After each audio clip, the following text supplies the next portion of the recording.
Hello বন্ধুরা, কেমন আছো সবাই? আশা করছি সবাই খুব ভালো আছো আর আমিও খুব ভালো আছি। তো মিতা লাইফস্টাইলে তোমাদের সবাইকে স্বাগত। এই যে আজকে দেখো আমি এখানে চিকেন রান্না করছি। তো এটা ক্যালবার্ট মুরগির মাংস। তো আমি এর আগে কোনো দিন এটা রান্না করিনি।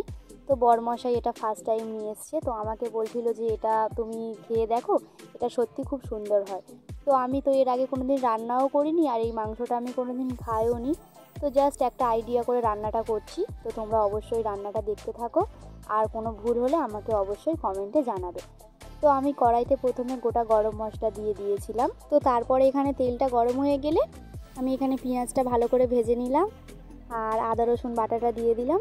তো আদা রসুন থেকে যতক্ষণ তেলটা না ছাড়বে আমি চিকেনটা দেবো না। তো আমি চিকেনটা আগে থেকেই ম্যারিনেট করে রেখেছিলাম। তো এই মাংসটা আমি শুনেছি, খাইনি, তো খুবই শক্ত, অনেকক্ষণ লাগে এটা সিদ্ধ হতে, এই রান্নাটা হতে অনেকক্ষণ দেরি লাগে।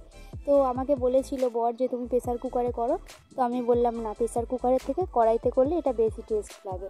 তো যাই হোক, এখানে দেখো আমি চিকেনটা একটু নাড়াচাড়া করে নিচ্ছি। তো একটু না, এটা অনেকক্ষণ ধরেই করতে হবে আর তোমরা কিন্তু ভিডিওর সঙ্গে থাকবে। তো এখানে আমি গ্যাসটা আস্তে করে দিয়েই নাড়াচাড়াটা করছি। তো গ্যাসটা তো জোরে দিলে হবে না, গ্যাসটা জোরে করলে এখানে তরকারিটা পুড়ে যাবে। তো আমি একটু ঢাকা দিচ্ছিলাম, একটু নাড়াচাড়া করছিলাম।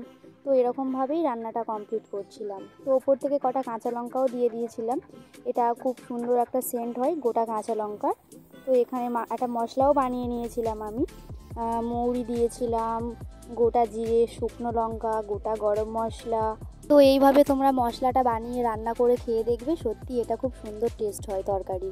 তো গরম মশলার যে সেন্টটা আছে, তারপর গোটা মৌরি, সব মিলিয়ে তো এটা সত্যি খুব সুন্দর হয়। তো তরকারিটা প্রায় অনেকক্ষণই আমি কষেছি, প্রায় 1 ঘন্টার বেশি হবে। আমি গ্যাসটা একদম আস্তে করে দিয়ে তরকারিটা কষেছিলাম।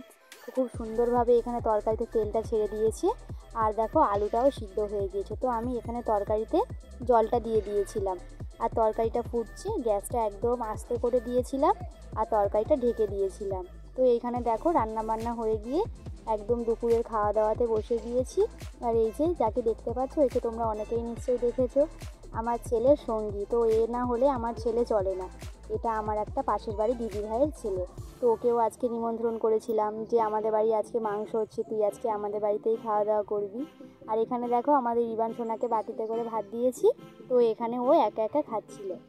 তো তরকারিটা একটু ঝালঝালি করেছিলাম, কারণ একটু ঝালঝাল না হলে এটা ভালো লাগবে না। একটু শসা লেবু কেটে নিয়েছিলাম আর এখানে আমি একটু তেঁতো করেছিলাম। তো এই তেঁতোটা না সত্যি খুব সুন্দর হয়েছিল সব রকম সবজি দিয়ে। আর এখানে আমি একটু চিকেনটা নিয়ে নিয়েছিলাম। সত্যি কথা বলছি, তরকারিটা খেতে খুবই সুন্দর হয়েছিল। যেমন ধৈর্য ধরে রান্নাটা করেছি, তো সত্যি তেমনই তরকারিটা খুবই সুন্দর হয়েছিল। এখানে তো বরমশাই খাওয়া দাওয়া করছে। তো রান্নাটা খেয়ে তো সত্যি খুবই প্রশংসা করেছে। মানে আমি তো একদম আই এম তো অবাক, সত্যি কথা। তো যাই হোক বন্ধুরা, তোমাদের সাথে এত কথা বলছি, যদি আমার কথার মধ্যে কোনো ভুলভাল হয়ে থাকে তোমরা অবশ্যই কিছু মনে করবে না। কারণ আমি সত্যি একজন গ্রামের একটা সাধারণ বউ, আমি অত গুছিয়ে ভালোভাবে কথাবার্তা বলতেও পারি না। তো যাই হোক, এখানে এই যে বিকালবেলা আমার এই দিদিভাইয়ের বাড়িতে নিমন্ত্রণ ছিল, ইনি আজকে তালের বড়া করছিল। তো আমাকে বলছিল যে মিতা তুমি আসবে বাবুকে নিয়ে। একদম বিকালবেলা চলে আসলাম একটা নারকেল হাতে করে নিয়ে। আমি বললাম যে নারকেলটা তুমি দিয়ে দাও, ওতে খুবই সুন্দর হবে। এখানে একটু সুজি দিয়ে দিচ্ছিল। তো আমি তো জানি না তালের বড়া কেমনভাবে করে, তো আগে হয়তো কোনো কিছু এর সাথে দিয়েছে, তো আমার সেইগুলো দেখা হয়নি। তো বন্ধুরা, তোমাদের কার কার তালের বড়া খেতে ভালো লাগে? আর বর্ষাকালে বাঙালিরা তালের বড়া খাবে না সেটা তো হয়ই না, না? তো এখানে আবার একটু আটা দিয়ে দিচ্ছিল। তো সব কিছু দিয়ে এটা ভালো করে মেখে নেবে। তো বন্ধুরা, তোমরা কারা কারা তালের বড়া বানাতে জানো? আমি তো একদমই জানি না। তো আমি জানি না বলবো না, আমি যদি এটা একবার দেখে নিই তো আমি এটা আইডিয়া করে করে দিতে পারবো। কারণ আমি রান্না বান্না পারি মানে এগুলো পারবো না সেটা তো হয় না। আর আমি এটাও বলতে চাইছি না যে আমি সব কিছু জানি। তো এটা সবাই পারে নিশ্চয়ই, আমি কেন পারবো না? তো অবশ্যই পারবো, আমি এটা এর আগে কোনো দিন করিনি। আর দেখো এটা দেখতে কত সুন্দর লাগছে, নিশ্চয়ই এটা খেতে আরও দারুণ হবে।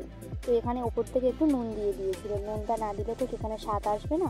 আবার একটু আটা দিয়ে দিচ্ছিলো। তো সব কিছু দিয়ে এটা মেখে নিচ্ছিল। তো চলো ভিডিওটা তোমরা দেখতে থাকো।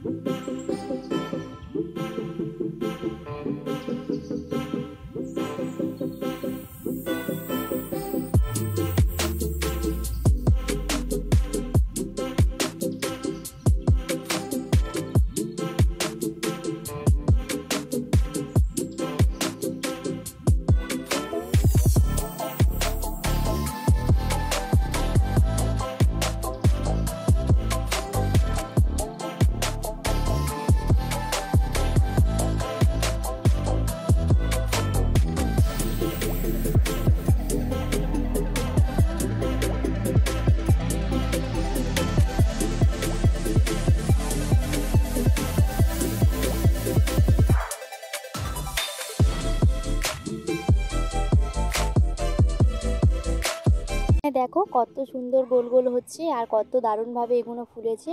তো সত্যি এটা খেতে সত্যি খুবই সুন্দর হয়েছিল। আমি যখন ভিডিওটা এডিট করছিলাম তো আমার যেন আবারও খাওয়ার ইচ্ছা হচ্ছিল। তো যাই হোক, তো বন্ধুরা তোমরা যারা যারা এখনও আমার চ্যানেলটাকে সাবস্ক্রাইব করোনি তারা অবশ্যই আমাকে সাবস্ক্রাইব করো আর আমার পাশে থেকো, কারণ তোমরা যদি আমার পাশে না থাকো আমি এক পাও এগোতে পারবো না। আর বন্ধুরা আমি অনেক দিন পরে ফের এই ভিডিওটা আপলোড করলাম, কারণ আমি মাঝখানে ভিডিও ছাড়িনি।